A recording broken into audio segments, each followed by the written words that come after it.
Nintendo actually delivering on what we hope they do. Nintendo actually giving us the goods? What year is this? Good morning, Mario, and good morning, Switch fans. If you don't know what I look like, I'm Zach from SwitchForce. I have long legs, a moderate nose, blondish hair, and I really love games.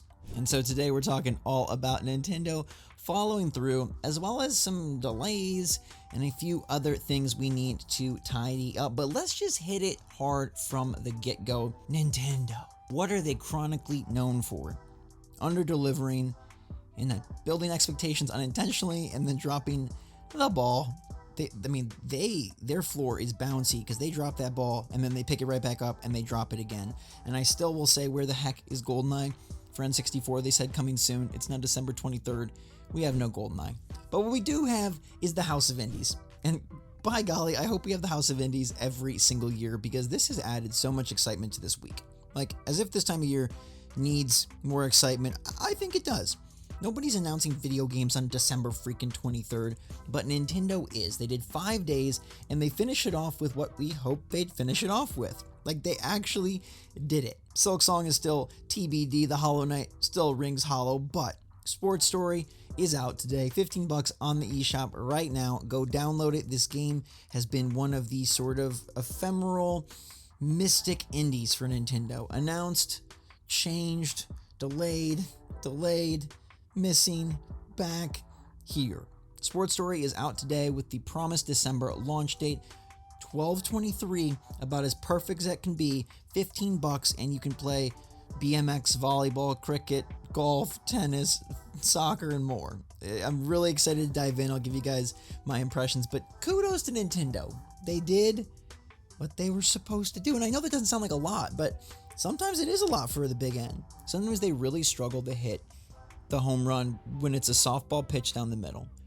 You got this nice floater and you just got to jam that thing out the park, and Nintendo doesn't like to do it. They oftentimes mess up, and part of me, as the clock neared 12 noon Eastern today, I was like, what if they just don't have Sports Story? What if they just don't have an agreement with Sidebar Games? What if they just miss the mark? What if House of Indies is just a way to promote indies that wouldn't get any other shine? I mean, today they did do 3 games coming out next year.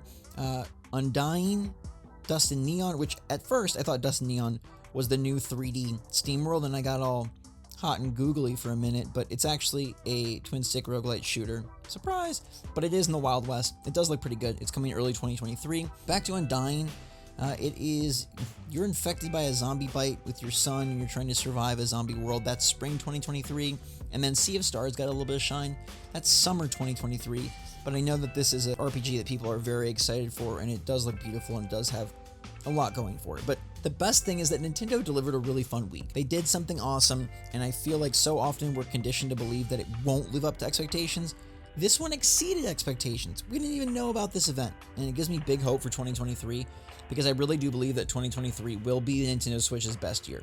I really strongly believe that. I just feel like the releases we already know about, the amount of unknowns that we have, and what they could potentially do given hardware, given updates, I think we're just in for a real treat. Also given Switch Online, the expansion pack, and Game Boy, all that stuff. Like, it's prepped to be a humongous year. And one piece of that is going to be The Legend of Zelda, which just got its ESRB rating. Now, normally this would not be much of a big deal, but I will take any Zelda news I can get, and I bet you're the same way. Like, Tears of the Kingdom can't come soon enough. No show at the Game Awards. And so now we know that it's rated E10 for fantasy violence, mild suggestive themes. That means, whether it's someone related to Urbosa or Zelda is going to be getting a little hot and heavy with Mr. Master Link. And then, there's obviously fantasy violence. The same rating that Breath of the Wild had, exactly the same. That makes sense, and it's right on target. This game is coming out May 12th. This game is probably going to be the best of the year, and yet, there is the potential for a massive Mario game or something incredibly surprising to come out and really try to give Zelda Tears of the Kingdom a run for its money. I think that you'll see 2023 mirroring 2017 a lot in terms of just big hits. Mini games that you're like, man, all of these in the same year? Really? Really, really? Wow. Which is pretty cool. Now, what's not cool is that Lara Croft Tomb Raider has been delayed on Switch. Now, this is basically the most obvious delay ever. These are great games. These are not the new reboot Tomb Raiders. This is the co-op games, Guardian of Light and Temple of Osiris. But don't poo-poo these. Those are freaking fantastic. They're amazing games. I love them a lot. They were super fun to play with my brother, and they were supposed to come to Switch in 2022. Well, unlike Sports Story, which got its debut right at the tail end of the calendar, just before we had to recycle them and pull out the 2023 calendar, this one is not going to make it. So Feral Interactive, who I believe are porting the games, said they're now coming to Nintendo Switch in 2023. We look forward to sharing more in the new year. They also say that there could be a physical release, which is pretty interesting. I mean, I don't think these games are going to rock the boat too much, but they are really fun, and if you haven't played them and you're looking for more small-time co-op goodness on Switch, this is a home run. Now, I do want to get back to GoldenEye, because there still are 8 days, and they've basically cleared everything out. And I do wonder if Nintendo, do they really want to do right? Do they really want to impress us and give us one more thing? Mario Kart DLC dropped. Okay, we had the Game Awards. We have House of Indies and Sports Story. Everything is golden, save for GoldenEye, because they did really insinuate that that was coming this year. Now, could it be a last-minute New Year's surprise? It could be, but at this point, I feel like Nintendo probably closes up shop. I mean, the House of Indies is great. As a homeowner, I would rather live there. I hope that they keep this open for business every year. I think that's a really fun thing to do in December, and ain't nobody else trying to do anything except Jeff Keighley, and definitely not this late in the year. So it's just like a really fun, it's just pretty amazing. I'm really, really proud of Nintendo and really happy, and I think the quality of the games matched or exceeded their indie world preset expectations. It just was a really great lineup this week, and culminating with a big hit is just awesome. They didn't drop Advance Wars 1+2 Reboot Camp. GoldenEye is a no-show. We didn't really get a new release for December, but I think that Nintendo handled it very well. And I think they're honestly stretching the year super well. And 2023 is really going to show that. Starting off with Fire Emblem Engage in the first couple weeks of the year, moving to Zelda in the summertime, early summer. If they can hit a nice July game, they love their September slot, and then we go for something big in November. I mean, who knows? We also have the Mario movie in April, the theme park opening in March. They really are using the full year. Nintendo has, they're basically effectively Disney.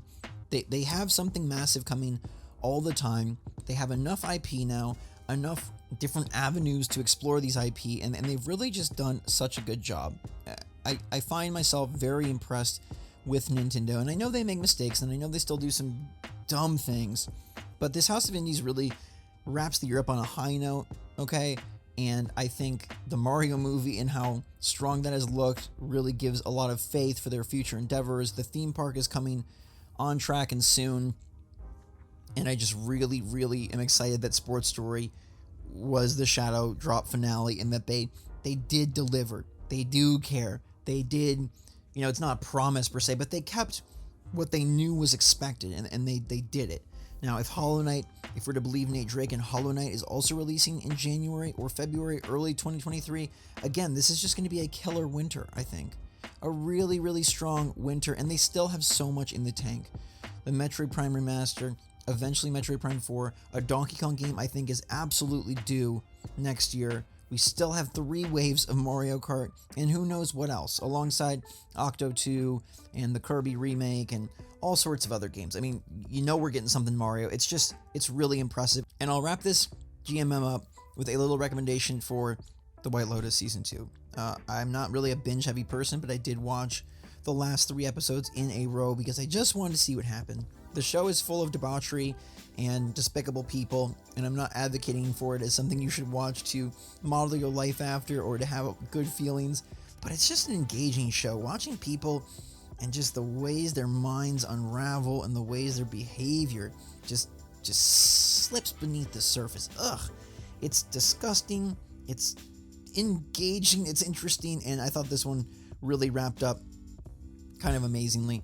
So that's my little weekend pick for you. Everybody have a wonderful holiday season. I will see you all soon, meaning I'll be on camera, but again, remember, long legs, moderate nose, blondish hair, and I love games and I love you. So thanks so much. Happy holidays, everyone. Enjoy your day. Stay safe, stay healthy, stay happy, stay positive out there. And until next time, go play Sports Story. SwitchForce out.